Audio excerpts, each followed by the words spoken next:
Il ne va pas sans dire que ma joie est parfaite ce matin d'être avec chacun et chacune d'entre vous ici présents. J'espère que chacun d'entre vous va bien. C'est aussi un de mes soucis et je suis heureux de revoir ce que je n'ai pas vu depuis un certain temps, de revoir notre sœur Rive qui est bien rentrée, que son avion a bien atterri à Bruxelles. Alors, d'abord je salue tous ceux qui nous écoutent. J'allais dire qu'ils me regardent, c'est pas important de me regarder, mais d'entendre la prédication. Alors je salue tous ceux qui sont dans le Maghreb, c'est-à-dire le Maroc, l'Algérie, la Tunisie, qui est un pays qui me tient à cœur et que je visite aussi, et surtout dans le sud, parmi les Berbères. Je sais qu'il y en a qui nous écoutent et je salue tous ceux parmi toutes les nations. Mon sujet ce matin est sur la justice. La justice. C'est un sujet que je maîtrise assez bien. D'une part dans les Écritures, mais d'autre part aussi parce que pendant de nombreuses années, j'ai appartenu au ministère de la Justice dans notre pays et j'ai fonctionné en tant qu'aumônier de prison. Donc, la justice, je vois très bien, j'en connais les normes, les aboutissants. Évidemment, pour mériter le titre de juste, nous le méritons, nous, par Jésus.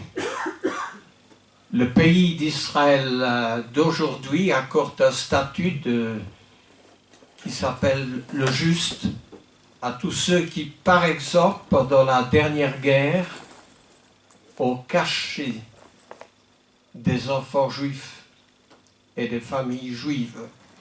Alors il y a un statut spécial qui accorde le titre de juste à ceux qui ont fait cela. J'ai beaucoup aimé hier de passer la plupart de ma journée dans les recherches de ce domaine. J'ai aussi écrit quelques lignes que je vais lire avec vous en guise d'introduction. Le mot justice évoque d'abord un ordre juridique. Et là, je ne parle pas seulement pour l'ordre juridique d'un pays, mais il y a dans notre Bible un ordre juridique aussi, puisque on appelle communément l'Ancien Testament la loi de Moïse et le Nouveau la loi de Christ. Le juge rend la justice en faisant respecter la loi ou les coutumes.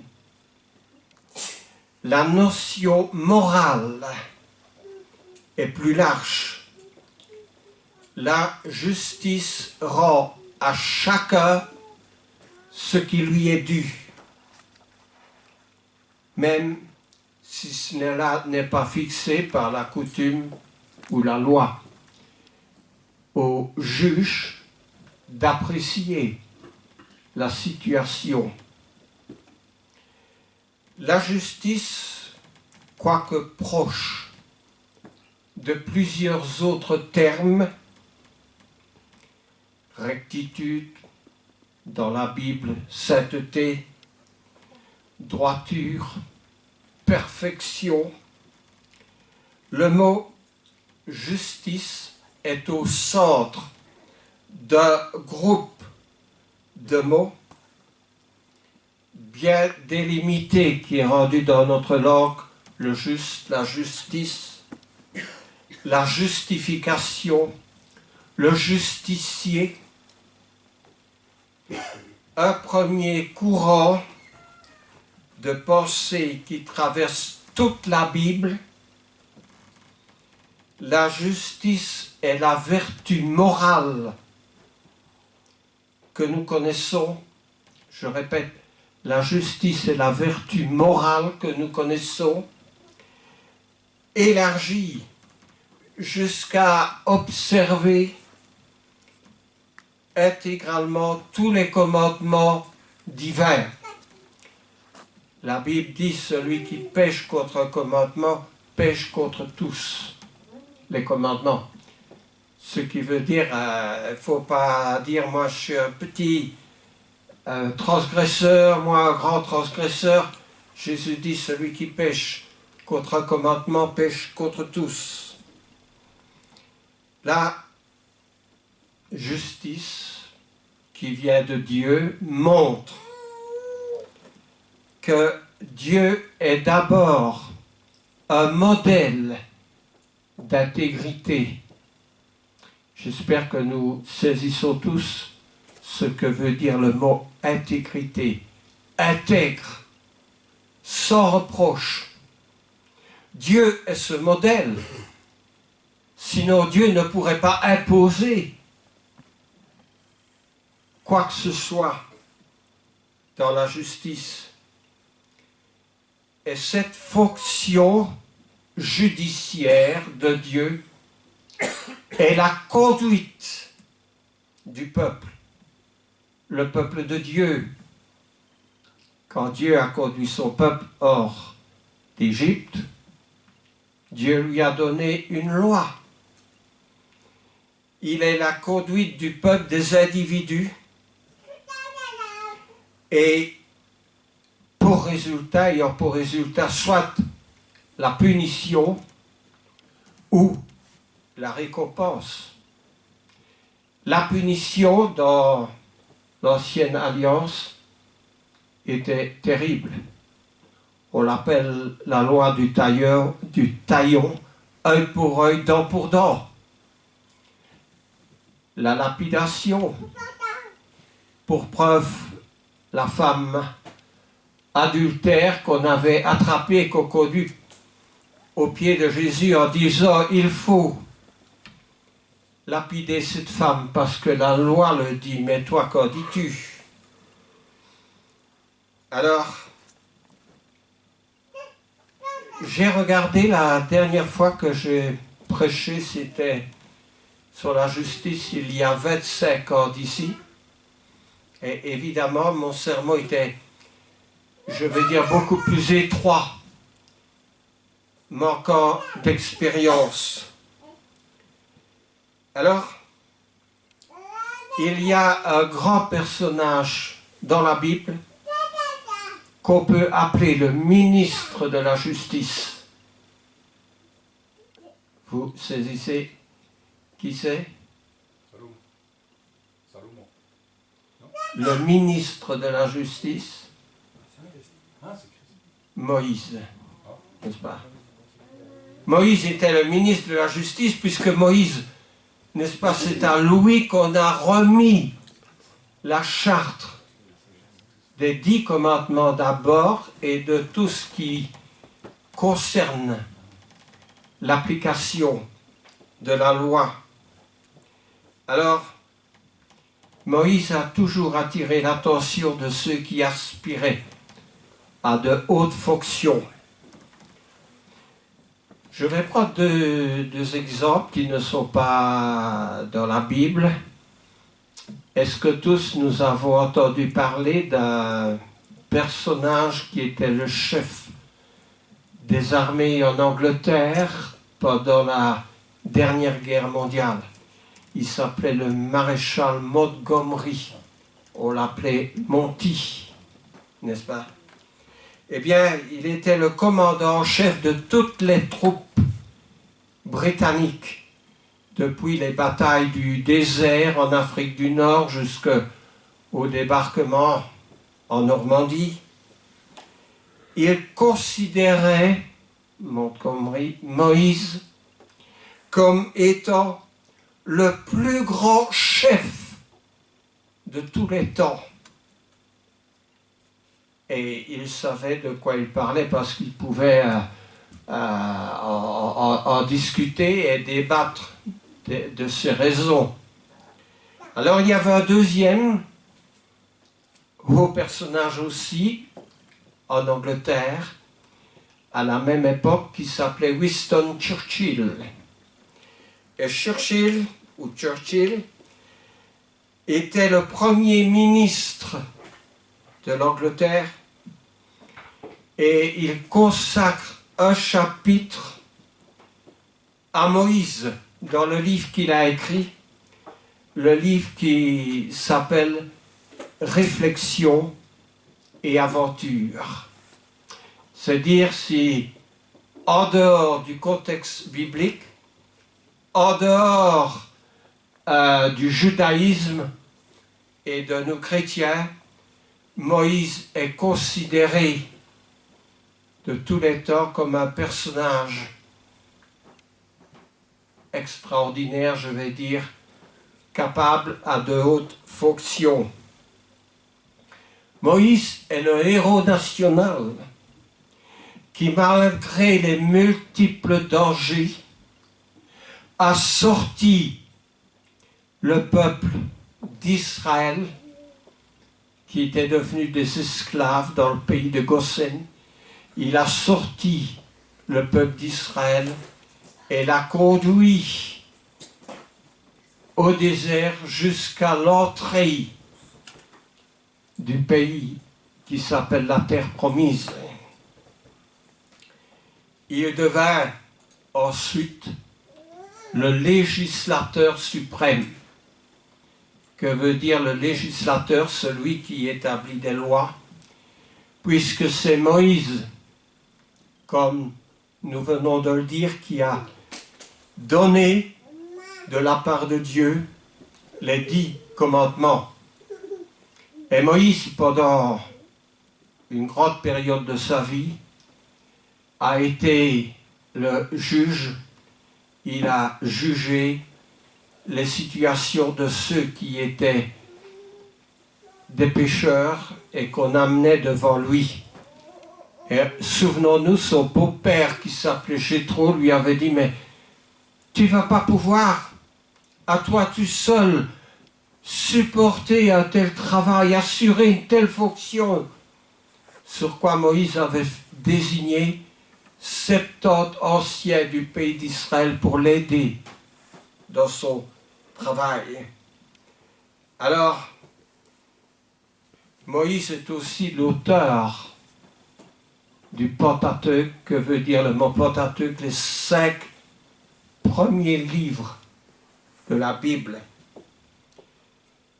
C'est un modèle d'intérêt. Et aussi, nous ne savons pas quand Moïse est mort, comment il est mort, où il a été enterré. La Bible ne nous le dit pas, parce que sur le plan familial, ça ne nous regarde pas. Ce qui nous regarde, ce qui doit attirer notre attention, c'est dans notre rapport avec Dieu, ce que la loi dit. Parce que la loi, c'est la vie.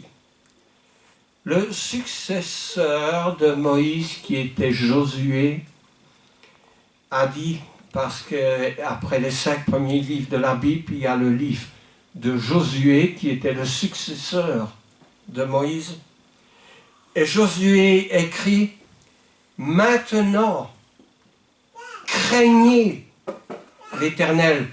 Je lis un passage de Josué, chapitre 24, les versets 15 et 16. « Maintenant, craignez l'Éternel et servez-le avec intégrité et fidélité. » Josué 24, 15 et 16. Et dit Josué, « Si vous ne trouvez pas bon de servir l'Éternel, choisissez aujourd'hui qui vous voulez servir. Donc il y a un choix qui s'impose, mais aussi un grand conseil quand Josué dit « Servez-le avec fidélité et intégrité ». Et nous allons revenir sur ce mot « intégrité » parce que la Bible réclame dans notre attitude, dans notre conduite, dans notre façon de penser, que nous soyons des gens intègres. Alors, nous trouvons,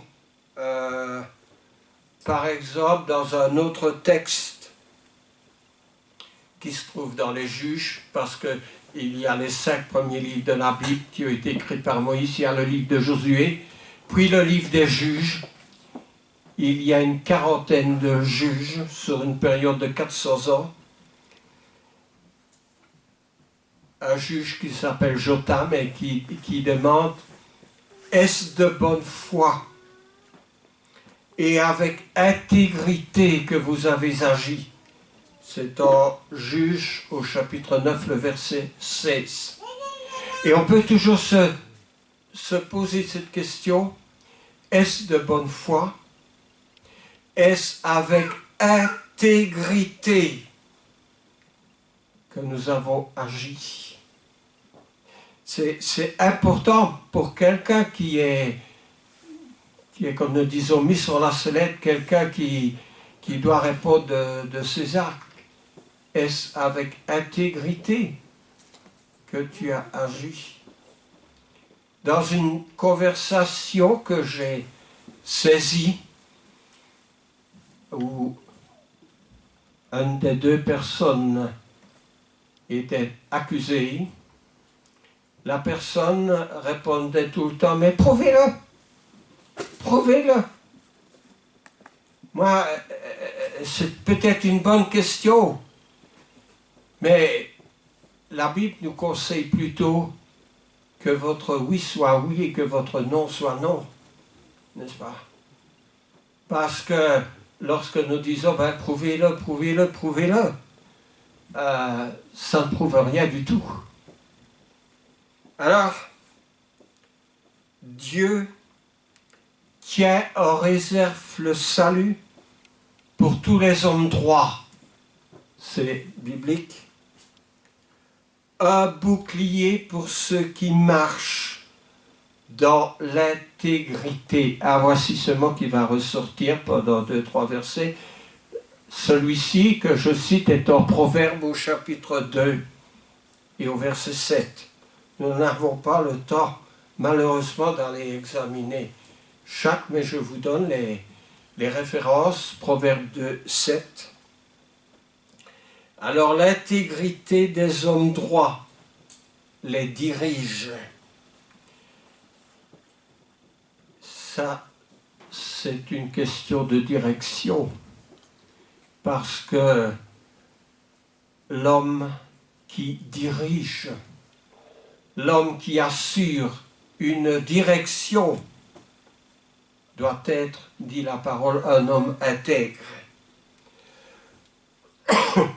Et il y avait dans la parole un jugement pour celui qui n'était pas intègre. Par exemple, dans Deutéronome, au chapitre 22, au verset 19, et je vous dis de quoi il s'agit. Il s'agit de la tête d'une femme ou d'une jeune fille, d'un homme qui lui avait pris la virginité, parce que dans la Bible, c'est encore quelque chose d'important, la virginité. Et cet homme qui avait pris la virginité était un homme qui n'était pas intègre. Pourquoi? Parce qu'il portait atteinte à la réputation de la jeune fille, n'est-ce pas? une jeune fille qui avait consommé la première fois, soit elle avait été abusée, ou soit elle avait été consentante. Et c'était une question importante pour le jeune homme et pour la famille du jeune homme qui allait épouser la jeune fille.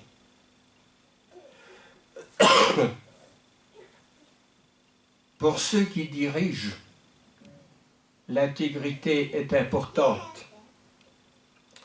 Dans le Nouveau Testament, l'apôtre Paul, en 1 Thessaloniciens, chapitre 5, au verset 12, dit « Ayez de la considération pour ceux qui vous dirigent. » 1 Thessaloniciens 5, 12.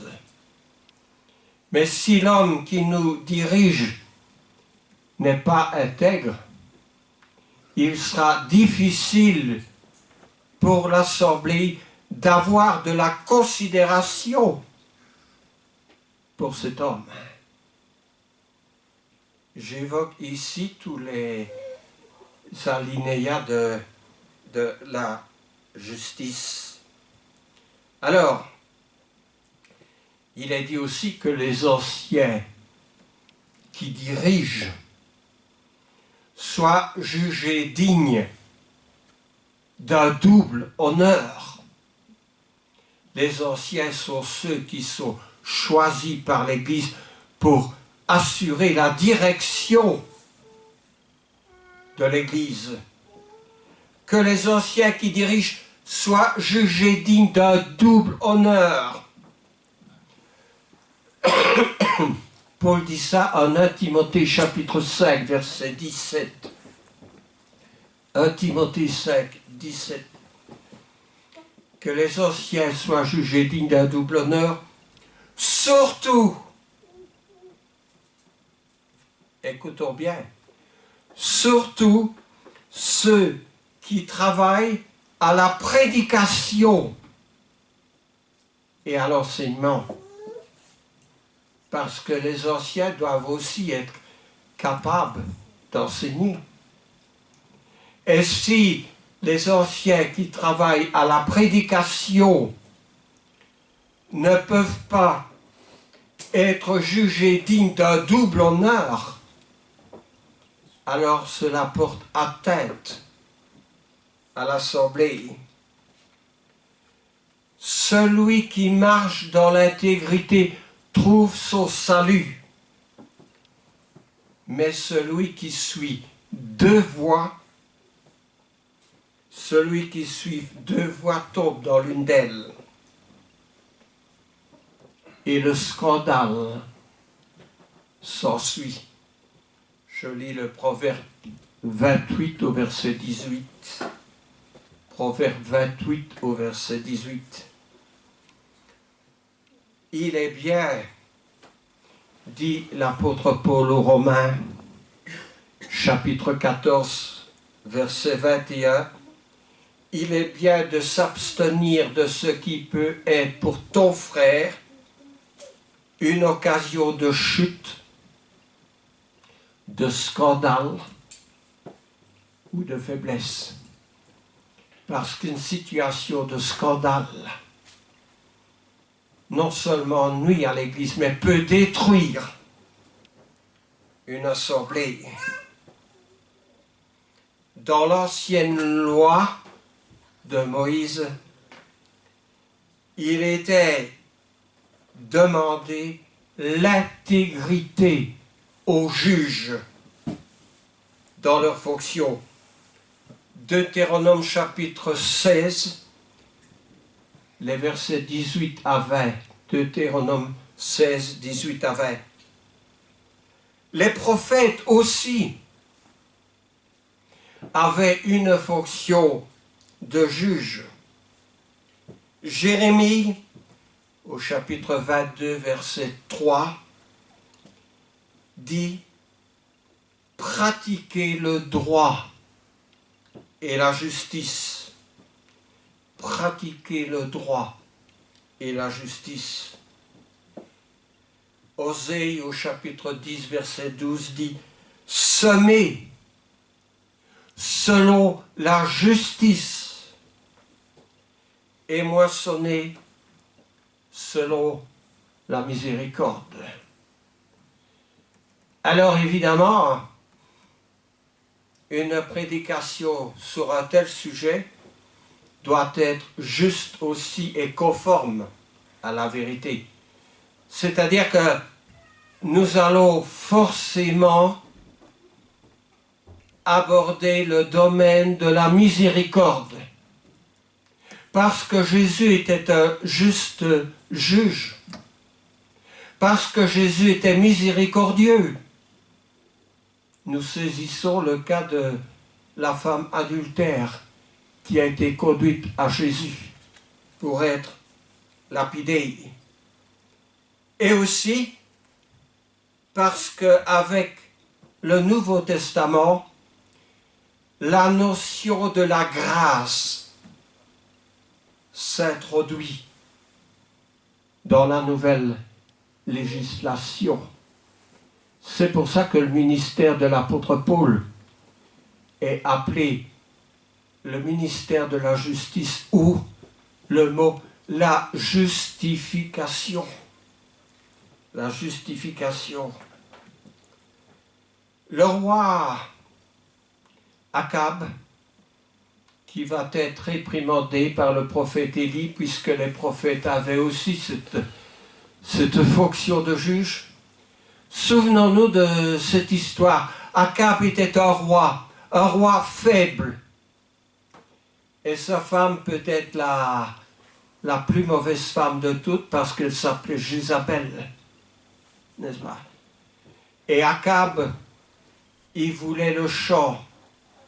Il voulait acquérir le champ d'un pauvre homme qui s'appelait Naboth. Et Akab, il était entre les deux, il hésitait parce que d'une part, il avait son autorité de roi, mais d'autre part, il se rendait compte que acquérir injustement un champ du pauvre était quelque chose qui n'était pas digne de lui. Qu'est-ce qui se passe dans cette histoire? Un peu la même chose que dans l'histoire de Samson, dans les Juges, n'est-ce pas? Dalila qui vient, qui lui dit, mais si tu ne fais pas ça, ça veut dire que tu ne m'aimes pas, n'est-ce pas? Alors il y a toujours cette manière de venir plaider une cause. Et la reine Jézabel, qui n'était pas une reine avec un parfum de bonne odeur, elle dit à Akab, son mari, mais tu es le roi. Tu veux ce champ? Prends-le! Tu as l'autorité de le prendre, ce champ. Évidemment, Akab écoute sa femme. Et il fait en sorte que Naboth soit tué. David a fait une fois la même chose auprès, n'est-ce pas, de la femme qui convoitait. Mais après, voici un prophète qui vient. Et dans le cas de David, c'était le prophète Nathan qui vient remettre les pendules à l'heure. Et dans le cas de Akab et Jézabel, c'est le prophète Élie, un grand prophète. Il vient lui dire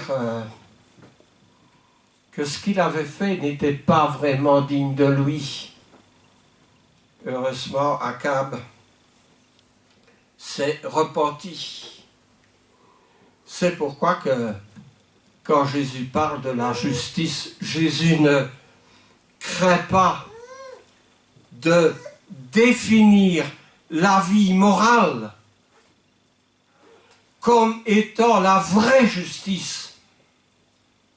La vie morale comme étant la vraie justice.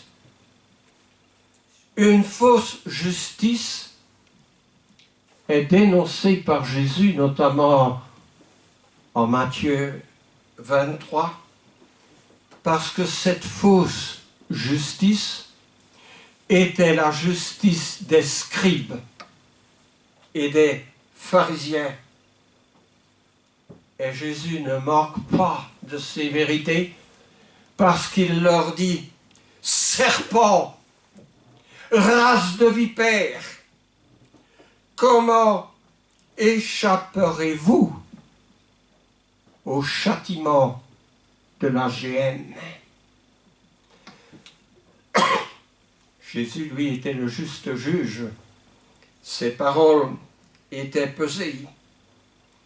Jésus taxe l'observance des pharisiens, leur tradition, comme étant une hypocrisie.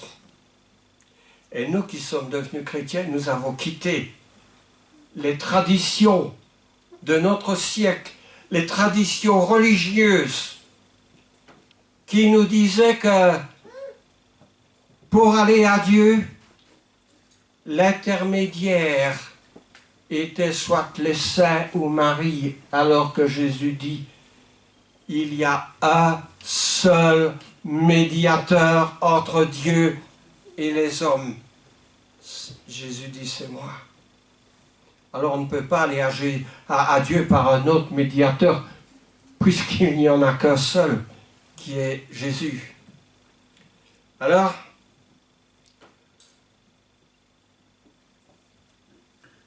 la première alliance, bien sûr, n'était pas sans défaut.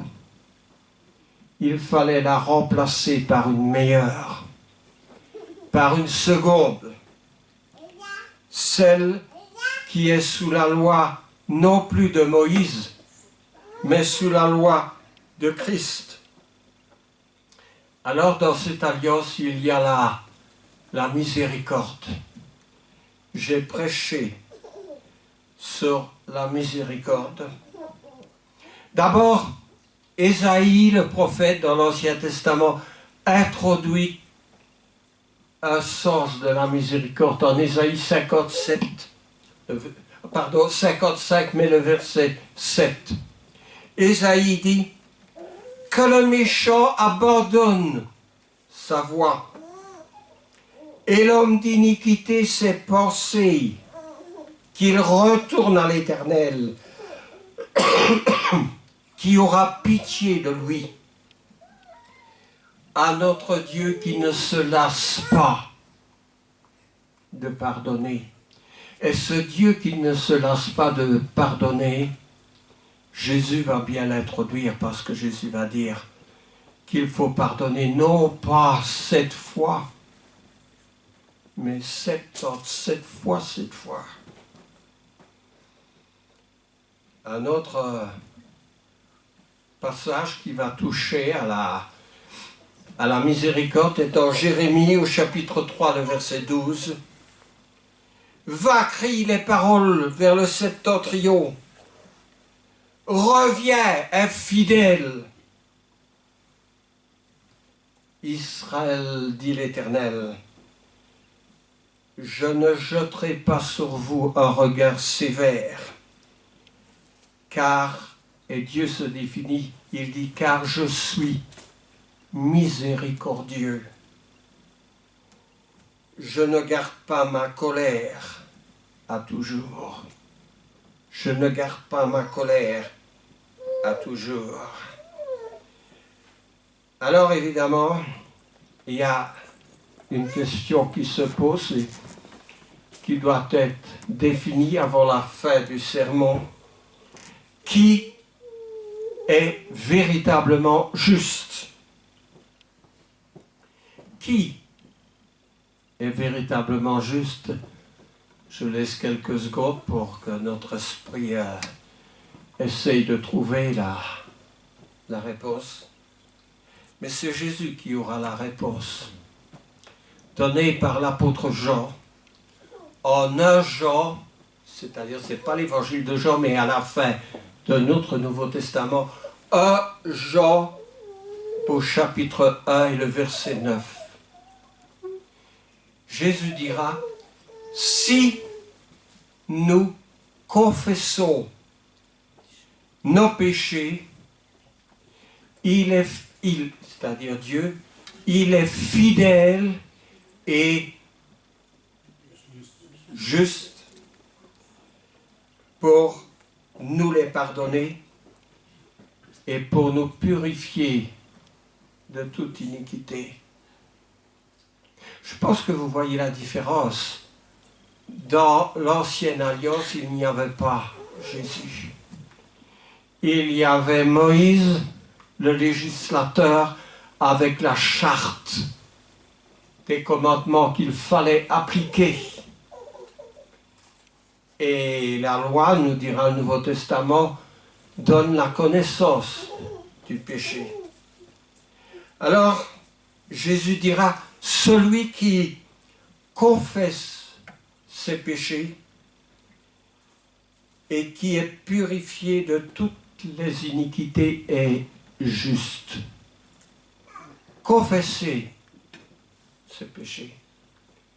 Est-ce que ça veut dire que vous, comme dans le système catholique, vous devez aller au prêtre et raconter les petites actions secrètes que vous avez faites et sur quoi souvent le prêtre vous questionne encore pour en savoir plus?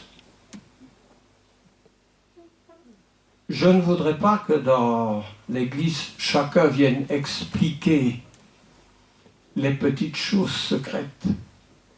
Mais si quelqu'un a un péché qui est connu de l'Assemblée, qui est connu dans toute la ville, à ce moment-là, cette personne ferait bien de se présenter au premier rang et de demander les prières de l'Assemblée pour la faute qu'il a commise. Si nous confessons nos péchés, il est fidèle et juste pour nous les pardonner.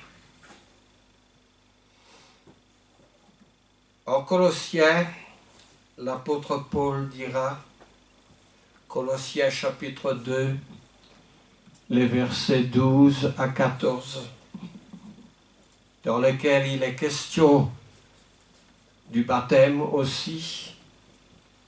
Il dira, il nous a rendus à la vie avec lui, c'est-à-dire avec Jésus, en nous faisant grâce pour toutes nos offenses. Et ce qu'il faut savoir en terminant, c'est qu'il y a une bénédiction pour le juste et une malédiction pour celui qui n'est pas juste. L'apôtre Pierre, en 1 Pierre chapitre 3, verset 12, dira « Car les yeux du Seigneur sont sur les justes, et ses oreilles sont attentives à leurs prières. » Dieu sauve les justes. Souvenez-vous, Abraham, et s'il y a 50 justes dans la ville de Somor, est-ce que tu vas détruire la ville? Il n'y en a pas 50, il n'y en a pas 40, il n'y en a même pas 30. Il y avait une seule famille. Et Dieu a sauvé cette famille avant de détruire la ville. En Matthieu, Jésus dit au chapitre 13, au verset 43, « Les justes resplendiront comme le soleil dans le royaume de leur Père. » Et Jésus ajoute que celui qui a des oreilles pour entendre, entende. Et puis, Philippiens chapitre 4, verset 8, notre temps a passé, mais je cite le verset. « Au reste, frères, dira l'apôtre Paul, que tout ce qui est vrai, que tout ce qui est honorable, que tout ce qui est juste, tout ce qui est pur, tout ce qui est aimable, tout ce qui mérite l'approbation, tout ce qui est vertueux et digne de louange soit l'objet de vos pensées. Philippiens 4, 8. Alors le juste, c'est celui qui se comporte et qui agit conformément à la justice, c'est-à-dire à l'équité. Que Dieu bénisse sa prédication. Je suis toujours à la disposition pour parler de tel ou tel point, même s'il faut venir chez vous pour en parler. Mais je ne pense pas que ce soit indispensable. Je dirais que Dieu bénisse sa parole et qu'il nous bénisse tous. Parce que la Bible dit, il n'y a pas de juste, pas même un seul. N'est-ce pas? Nous sommes tous coupables devant Dieu. Mais Jésus est allé à la croix pour nous rendre justes.